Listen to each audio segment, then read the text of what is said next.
Esse é o Museu Memorial da Guerra das Coreias.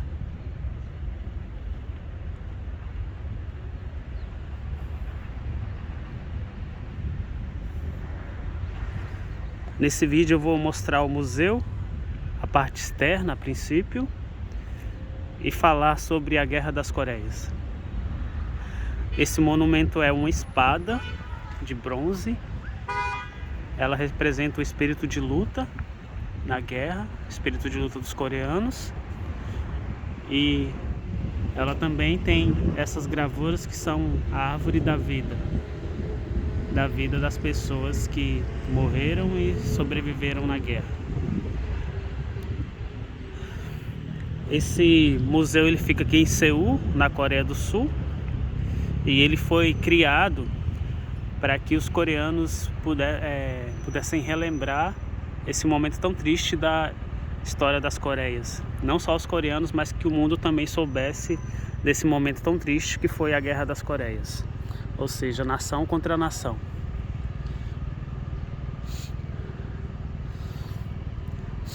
Aqui se pode ver a gravura das pessoas, do que eles chamam de árvore da vida.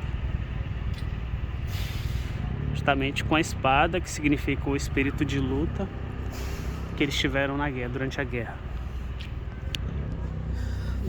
Aqui também são uma representação realística da guerra, de um fato que realmente aconteceu, mostrando pessoas sofrendo, pessoas lutando, pessoas resistindo.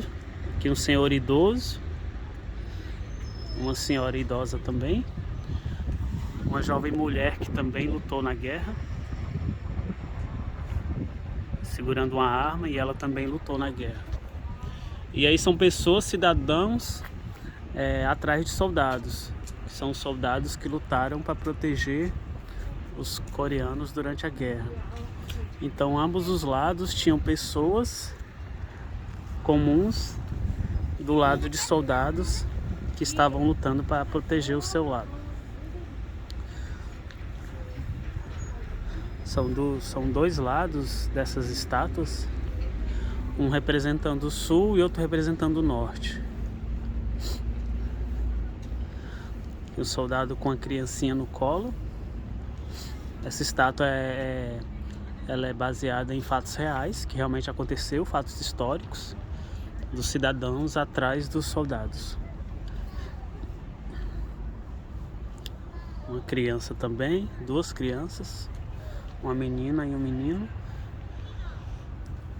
a mãe deles.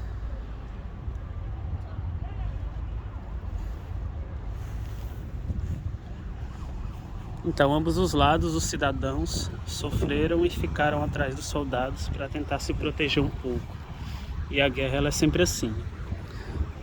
Quem sofre mais são os cidadãos de bem, que não tem culpa do conflito. Bem, a Guerra das Coreias, ela foi uma guerra que se iniciou logo após o fim da Segunda Guerra Mundial, entre um mesmo país, que era a Coreia, que se dividiu em dois, a parte sul e a parte norte.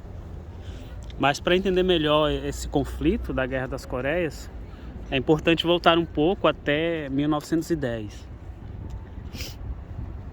Em 1910, o Japão, com a política imperialista e tendo em mente a conquista do continente asiático, eles começaram a invadir alguns países do continente. E aí invadiram China, invadiram Tailândia, Filipinas, e fizeram um estrago nesses países. Só que aí eles invadiam e às vezes iam embora para mostrar o poderio japonês. Só que na Coreia a situação foi um pouco mais difícil, mais complicada, porque o Japão invadiu a Coreia do Sul em 1910. Essa invasão durou de 1910 até 1945, perdão. Foram 35 anos de invasão e muito sofrimento para o povo coreano.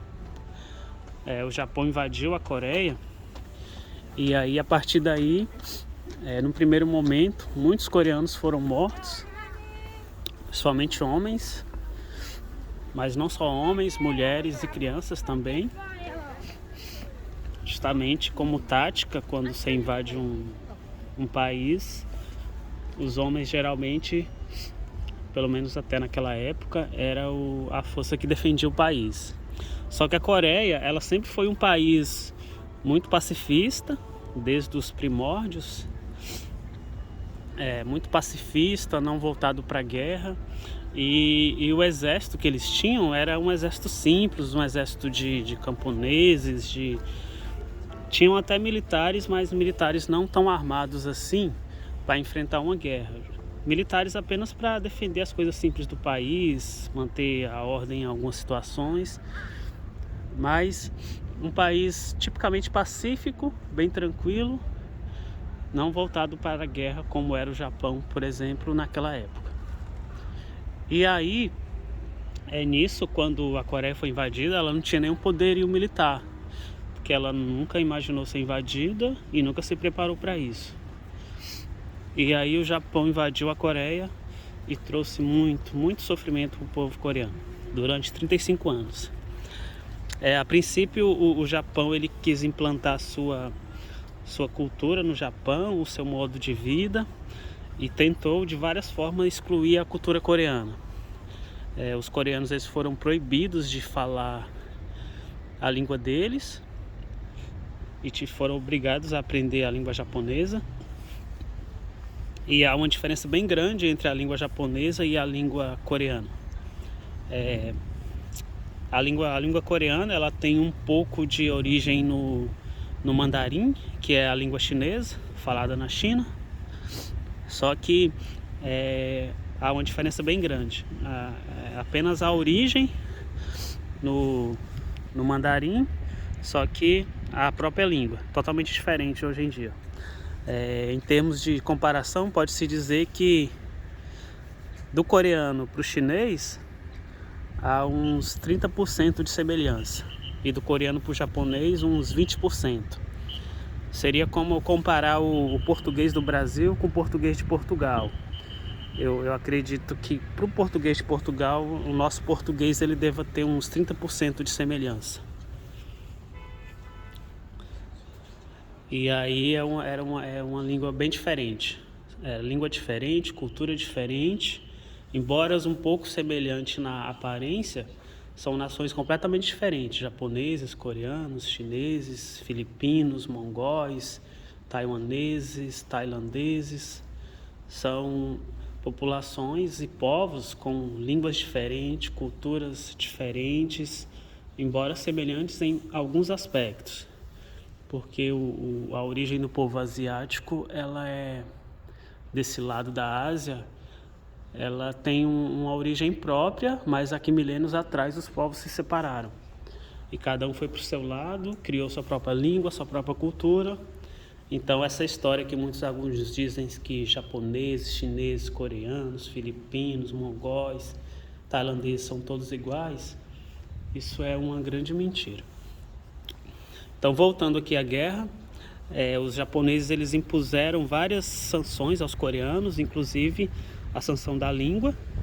Os coreanos que fossem pegos falando a língua coreana, eles eram sentenciados à prisão, à tortura, à morte. E aí, muitos coreanos resistiram. Mesmo diante de tanto sofrimento que o Japão trouxe, muitos coreanos resistiram. E aí, outras sanções que foram dadas é que os coreanos eles não tinham direitos como os japoneses tinham. Os direitos deles foram tirados, as propriedades poderiam ser tomadas pelos japoneses, foram tomadas muitas delas. E aí durante 35 anos a Coreia do Sul ela sofreu muito com a invasão japonesa. E nesse período também houve um fato muito triste que até hoje afeta a Coreia, que é do que foi chamado pelo Japão de mulheres conforto, que eram crianças e mulheres adolescentes e jovens mulheres que eram tiradas, levadas à força, presas em cativeiros para serem usadas como instrumento de prazer para os soldados japoneses. Então foram milhares de mulheres que sofreram isso e foram mortas. E sobre isso eu tenho um vídeo mais específico que eu vou deixar aqui no link do primeiro comentário, que é uma história bem triste também. E aí, voltando à guerra, foram 35 anos de sofrimento que a Coreia passou com o Japão. A Coreia quase foi extinta. Na verdade, o propósito do Japão era excluir a Coreia e tomar posse do país, transformando a Coreia numa parte do Japão. Só que os coreanos, eles lutaram muito, tiveram muitas rebeliões, muitas manifestações, e eles resistiram bastante. E aí chegou 1945, o final da Segunda Guerra Mundial. E na Segunda Guerra Mundial, o Japão estava do lado da Alemanha. E a Alemanha, do ditador, todos sabem, queria dominar a parte do mundo, ou o mundo todo. E o Japão, com sua política imperialista, pretendia dominar a Ásia. E aí, nisso, o Japão já tinha sob sua posse vários territórios, incluindo a Coreia do Sul. E aí, veio a derrota do Japão na Segunda Guerra, quando os Estados Unidos lançou as bombas em Hiroshima e Nagasaki. E aí o Japão, ele se rendeu e admitiu sua derrota. E nisso, como sanções por ter perdido a guerra, o Japão, ele foi obrigado a devolver todos os territórios que ele tinha invadido. E o território que o Japão tinha mais presença, tinha dominado 100%, era a Coreia, o país coreano. Em outros países, o Japão, ele tinha dominado parcialmente algumas províncias, algumas ilhas, mas a Coreia era o país que mais sofreu com o domínio japonês e que foi dominado 100%, totalmente. A Coreia e o Japão são países vizinhos. A Coreia é uma península em que entra para o Oceano Pacífico, e o Japão é uma ilha que fica bem próximo da Coreia. Dependendo do local que estiver aqui da Coreia, se usar um binóculo, dá para ver o Japão, um local bem alto aqui da Coreia. E aí a Coreia foi totalmente invadida e sofreu esses 35 anos, a invasão japonesa. Só que com o fim da Segunda Guerra, como falei, uma das sanções impostas ao Japão foi devolver todos os territórios que ele tinha invadido, desde lá dos anos 1900. E aí a Coreia era um desses territórios. Então o Japão, ele foi obrigado a desocupar toda a Coreia e devolver a Coreia para o seu próprio povo. E para fiscalizar essa devolução, os Estados Unidos e a União Soviética, que eram parceiros, incrivelmente eram parceiros nessa época, que lutaram contra a Alemanha e o Japão na Segunda Guerra Mundial. Todos esses, só parando um pouquinho aqui, todos esses veículos de guerra aqui que eu vou mostrar, eles foram realmente usados na guerra. E hoje eles foram colocados no museu, mas eles realmente foram usados na guerra. Todos. Tanques, navios, aviões, todos foram usados na guerra, de verdade. Então tá, voltando aqui. Para fiscalizar essa devolução dos territórios pelo Japão, havia os Estados Unidos e a União Soviética, que eram os dois países mais fortes dos aliados, que lutavam contra a Alemanha de Hitler na Segunda Guerra. E aí os Estados Unidos e a União Soviética, trabalhando junto, eles entraram num acordo de que para fiscalizar e para certificar que o Japão realmente sairia da Coreia e devolveria o país, ao seu povo original, os coreanos, os Estados Unidos e a União Soviética dividiram a Coreia no meio, praticamente no meio, que é chamado de Paralelo 38.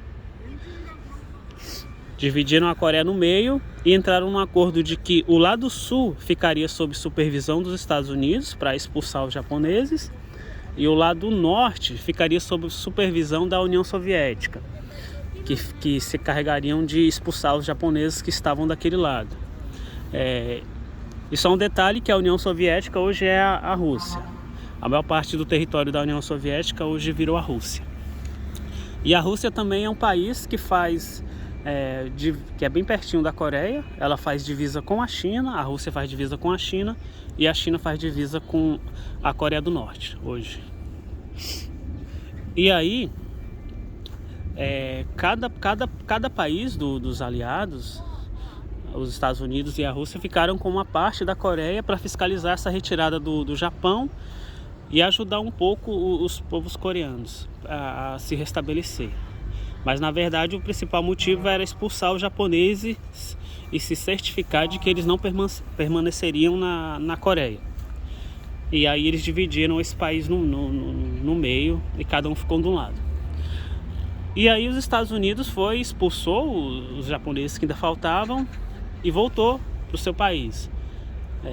Deu por certo a expulsão dos japoneses do lado sul e foi embora. Já o norte, a União Soviética também fez o mesmo, expulsou os japoneses, só que não foi embora. O problema foi esse. E aí a Rússia, a partir desse momento, ela já arquitetava se tornar uma potência. Já era uma potência, mas queria crescer mais ainda. E aí ela planejou ser melhor e maior do que os Estados Unidos, porque ela reconhecia que os Estados Unidos era um país bem poderoso na época. E aí a União Soviética, ela era comunista e os Estados Unidos capitalista. Então a União Soviética queria mais países comunistas para ter como aliado. Um deles era a China, que já era comunista na época.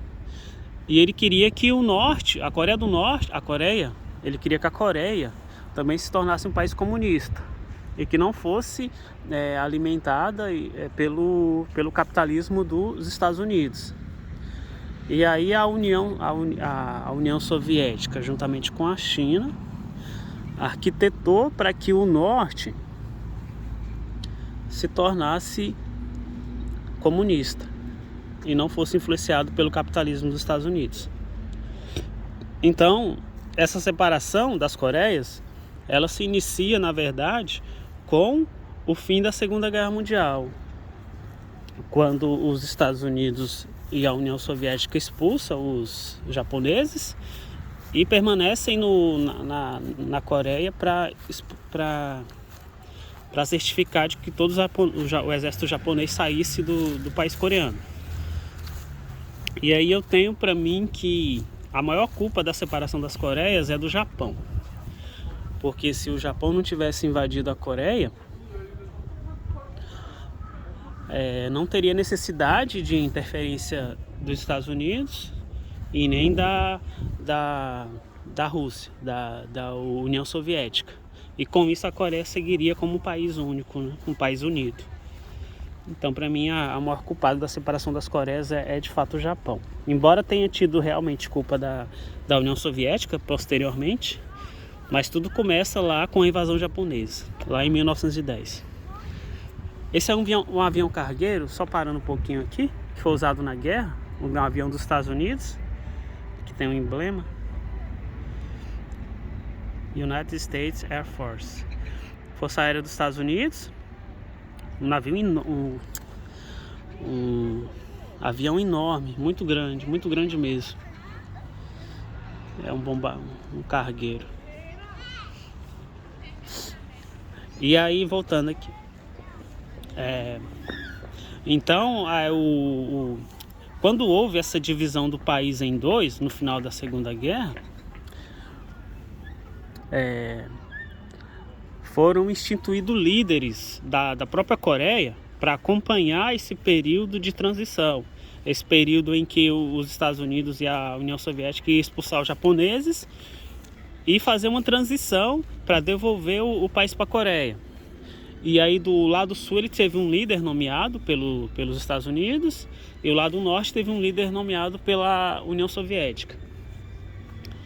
E aí pro lado sul estava tudo bem. Quando os Estados Unidos expulsou os japoneses, foi embora. Agora pro lado norte, o líder na época, que foi o Kim Jong-il, que é o avô do Kim Jong-un, que está no poder hoje. Ele foi totalmente influenciado pela Rússia, como eu falei, pela União Soviética, para que a Coreia se tornasse um país comunista. Só que o Sul, como o Sul teve a ajuda dos Estados Unidos e uma certa influência, o Sul foi mais reclinado a se tornar um país capitalista. Porque os Estados Unidos também tinham medo do comunismo. Ele abominava o comunismo. E aí ele também não queria que a Coreia se tornasse um país comunista. Só que o lado norte pensava o contrário. Não queria que a Coreia se tornasse um país capitalista, mas sim comunista, justamente para fortalecer a União Soviética e a China, que já eram países comunistas. E aí, só que o Sul ele ficou quieto, ele não teve intenção de impor que a parte norte se tornasse capitalista ou fazer isso à força. Mas o norte, influenciado pela União Soviética, acabou determinando que para que a parte sul não virasse capitalista, ele teria que invadir o sul e forçar o sul a ser capitalista, forçar a parte do sul a ser socialista e não ser capitalista. E para eles o entendimento foi que a única forma de fazer isso era exterminando os líderes da parte sul para forçar a Coreia a ser um país comunista. E aí eles arquitetaram, junto com a União Soviética e com a China, com o apoio da China, apoio da China e principalmente da União Soviética, que hoje é a Rússia, arquitetaram um plano para invadir a parte sul, que já estava sem o exército estadunidense. Os Estados Unidos já tinham ido embora, porque já tinham expulsado os japoneses. Então o sul estava totalmente vulnerável, não tinha exército, estavam se reconstruindo. A Coreia é um país muito pobre, se tornou um país muito pobre após a invasão japonesa e a final da guerra, justamente porque o Japão tirou tudo da Coreia, devastou a Coreia. E aí a parte sul tentando se reerguer, e a intenção original era que após a saída dos Estados Unidos e da União Soviética, com a expulsão dos japoneses, a parte sul e a parte norte voltasse a ser uma parte só e determinasse um governante, um presidente para o país. Só que o norte, influenciado pela Rússia, não queria isso, queria dominar totalmente a Coreia e torná-la um país comunista, toda a Península Coreana, todo o país da Coreia. E aí então, numa determinada noite, a Coreia do Norte invadiu a Coreia do Sul. Então eles já chegaram matando, atirando sem conversar, tirando o primeiro, e várias vidas coreanas foram perdidas. Então a Coreia ela já estava devastada pela invasão japonesa, e aí vem o norte, influenciado pela Rússia, e devasta mais ainda a parte sul. E aí eles não tinham como resistir, porque eles não tinham arma, não tinham treinamento, não tinha estrutura, não tinha nada. Então muitos morreram que tentaram resistir com as mãos apenas, diante de armas. Armas que foi fornecido para a Coreia do Norte, para a parte norte pela Rússia.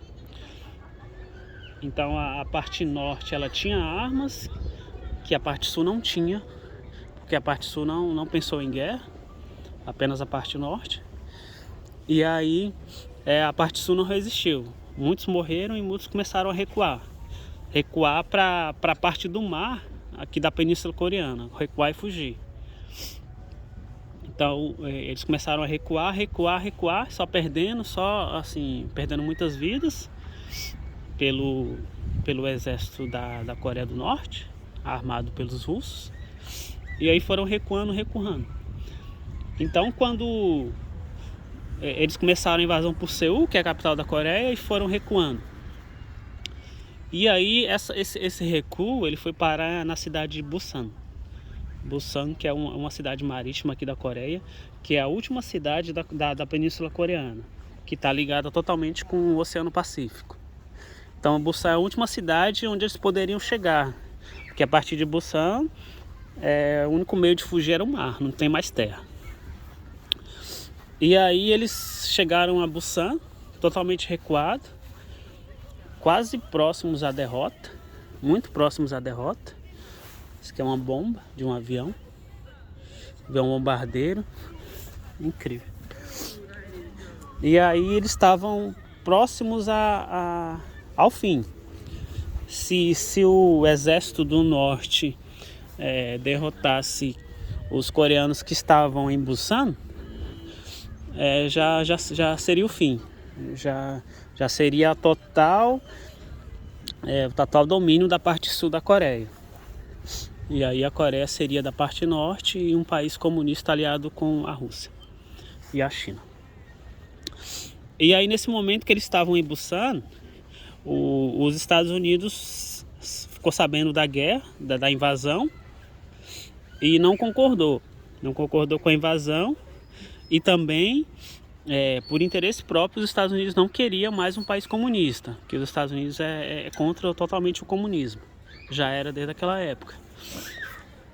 E aí, a partir desse momento, os Estados Unidos se revoltou contra a situação e decidiu lutar a favor da parte sul. E aí os Estados Unidos mandou tropas para a parte sul, para Busan, onde estava a resistência coreana, as últimas resistências. Mandou para a parte sul, para Busan. E aí, a partir desse momento, o exército dos Estados Unidos, que era muito armado, que era totalmente equipado, começou a expulsar o exército coreano que tinha invadido o restante da Península Coreana, da parte sul. E aí eles começaram a recuar, sair de Busan. E aí, a partir desse momento, o exército dos Estados Unidos, com alguns coreanos, foram expulsando os outros coreanos da parte norte e fazendo o exército deles recuar e retornar para a parte norte. Foi tendo esse recuo, só que aí, a partir desse momento, se fosse só o exército da parte norte, os Estados Unidos rapidinho dominaria novamente a parte sul, né? E devolveria para os coreanos. Só que aí, sabendo da entrada dos Estados Unidos na guerra, a China e a Rússia também entraram na guerra. E aí começaram a ajudar a parte norte. E aí nisso os Estados Unidos mandou mais reforços e começou a resistir contra a parte norte, e foi indo até que a guerra se estabilizou lá no paralelo 38, que é a metade das Coreias, dividida ao meio, que é chamado de paralelo 38, justamente que é o meio do país, a metade da Península Coreana. A guerra se estabilizou ali e ficou por vários dias sendo mantida, sendo reiterada. Um avançava alguns metros, depois recuava, depois avançava, depois recuava. E aí a guerra estava muito desgastada mesmo. E os Estados Unidos ele investiu pesado, mandando muito armamento e muito pessoal para lá. E a guerra estava ficando muito dispendiosa, pode-se assim dizer. E aí nesse momento os Estados Unidos ele toma uma decisão, ele faz uma ameaça para a parte norte. Ele falou que se a parte norte não parasse com a guerra, os Estados Unidos ia fazer com a parte norte e com a China e com a Rússia a mesma coisa que ele fez com Hiroshima e Nagasaki, que era lançar a bomba atômica. E aí, a partir desse momento, com medo disso acontecer, a parte norte ela cessou a guerra. Então a Guerra das Coreias ela cessou nesse momento, com a ameaça estadunidense de lançar uma bomba atômica na parte norte. E aí é claro que, sabendo que o país inteiro poderia ser destruído, e parte da China também, que a bomba, que a distância de um território para o outro é bem pequena, sabendo que o país poderia ser destruído totalmente, igual foi Hiroshima e Nagasaki, os Estados Unidos, a Coreia do Norte, a China e a Rússia decidiram imediatamente parar a guerra. Então eles pararam a guerra, assinaram um tratado de acordo, um tratado assinaram um tratado para paralisar a guerra. Na verdade é um tratado de cessar-fogo, isso. Assinaram um tratado de cessar-fogo. E aí eles cessaram a guerra, pararam de atacar um ao outro, só que não foi assinado o fim da guerra. Então a Guerra das Coreias até hoje ela existe, só que com esse cessar-fogo que é válido até hoje. Nunca teve um acordo para cessar a guerra, justamente porque o Norte nunca quis assinar, nunca quis admitir derrota e nunca quis assinar um cessar-fogo. Um cessar-fogo não, um fim da guerra. O Norte ele nunca aceitou o fim da guerra e nunca quis assinar o fim da guerra.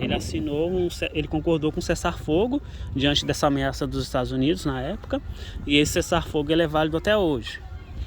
Por isso que a guerra acabou, a partir dessa ameaça dos Estados Unidos de lançar as bombas, e aí a assinatura do cessar-fogo entre as Coreias.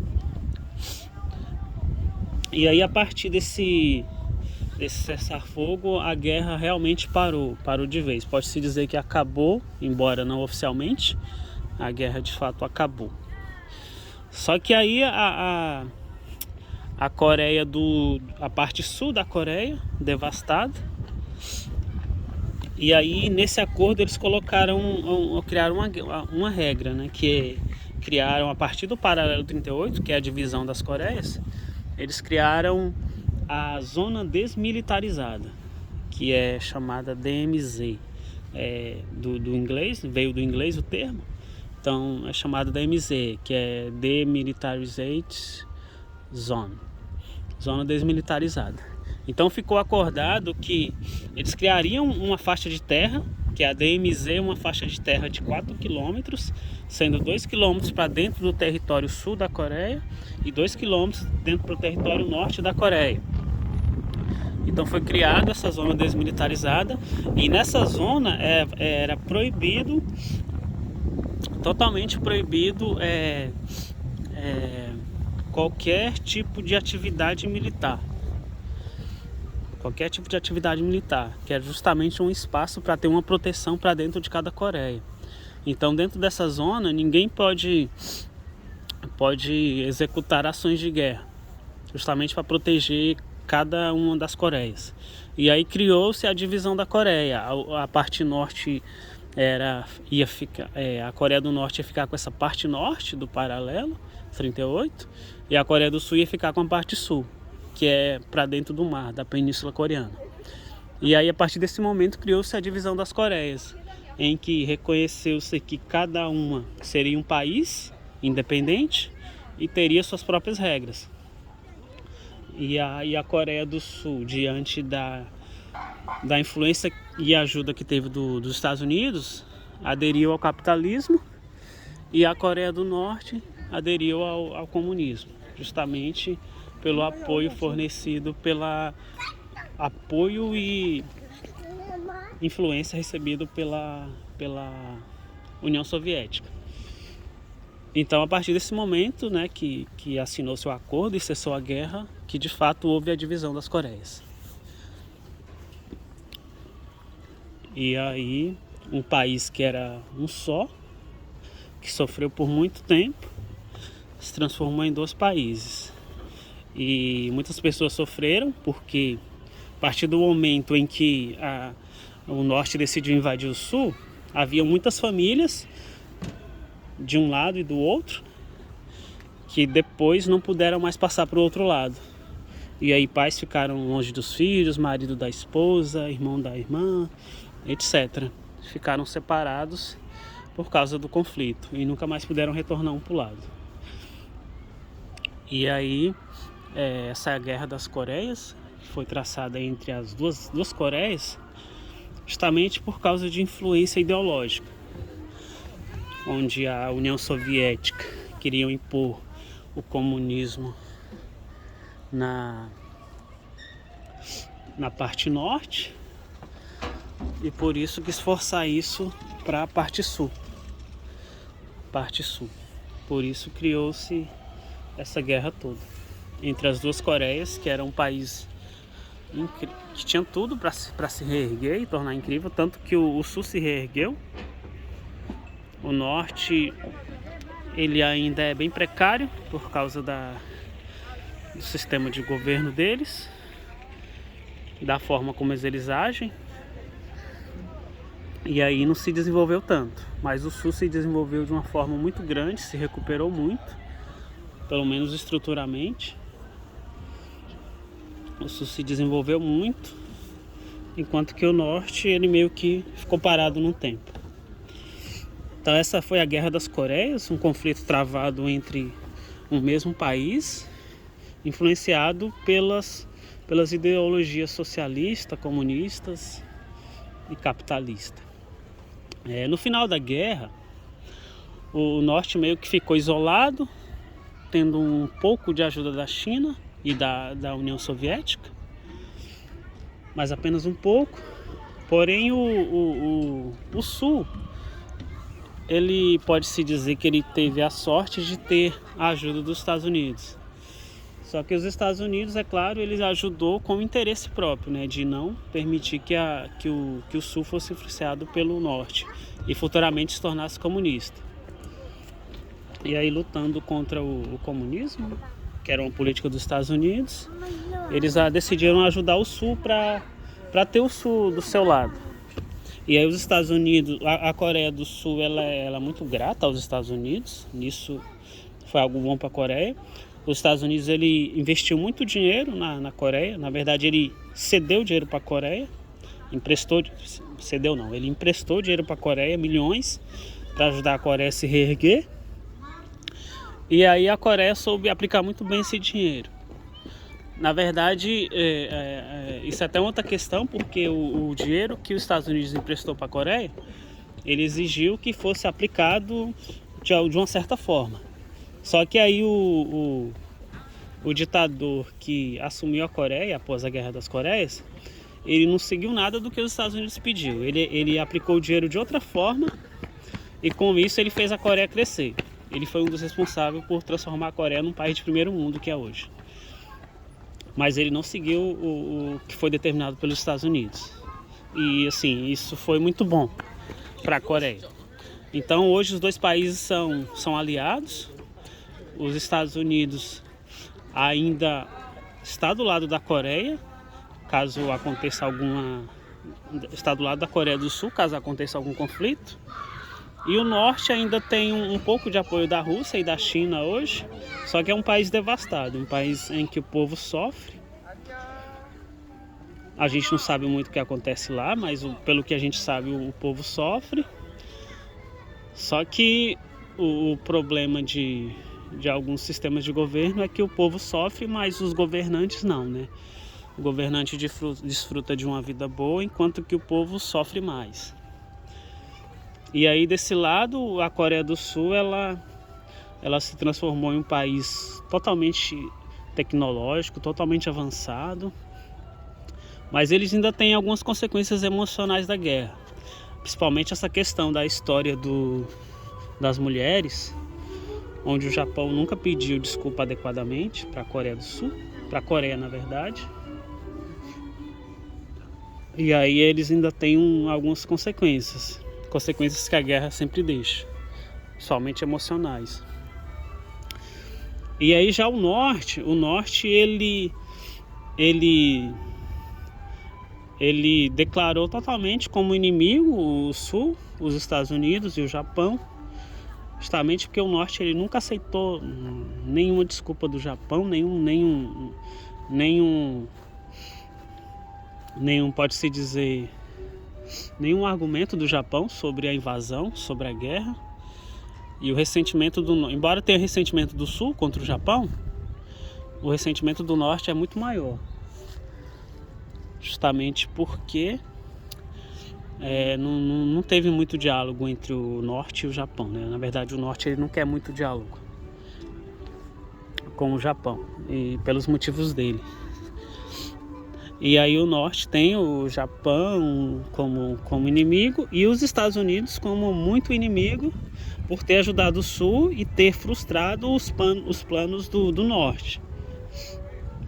E é por isso que hoje tem essa política armamentista do Norte, justamente porque eles acham que tem que criar armas para se proteger do Ocidente, principalmente dos Estados Unidos, porque eles não... E também porque, como eles foram invadidos pelo Japão no passado e não tinham nenhuma forma de se proteger, hoje eles criam armas achando que essas armas vão trazer proteção para eles.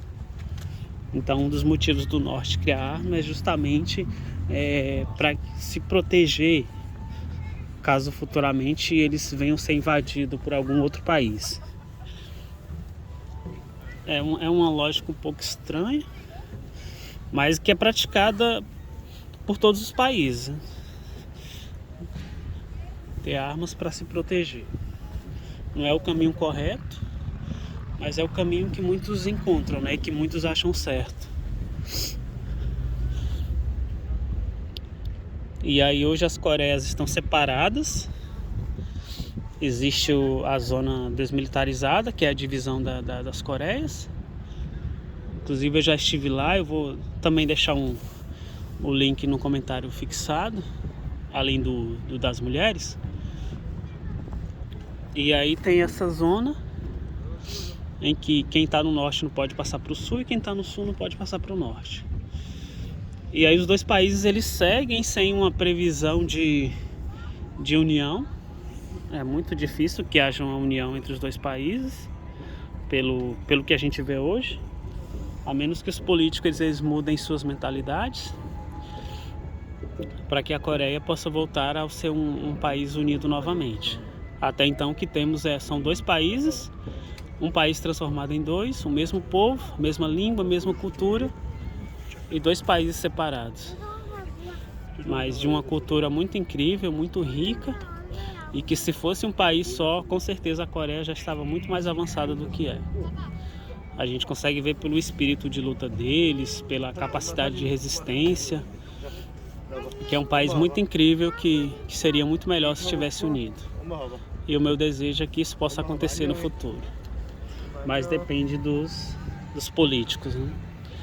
E é isso, essa foi a Guerra das Coreias, mostrada aqui do Museu Memorial da Guerra das Coreias, onde se tem vários armamentos usados na guerra, várias estátuas em homenagem às vidas perdidas. Foram milhões de vidas mesmo, foram perdidas nessa guerra, e algumas ainda separadas pela ideologia, pela divisão, pelas fronteiras, algo que vai além das fronteiras. Então essa é a história da Guerra das Coreias, mostrada diretamente do Museu Memorial da Guerra das Coreias, aqui em Seul, capital da Coreia do Sul. Meu nome é Paulo, obrigado por assistir. Por favor, curta, compartilhe e se inscreva. Até a próxima. Tchau.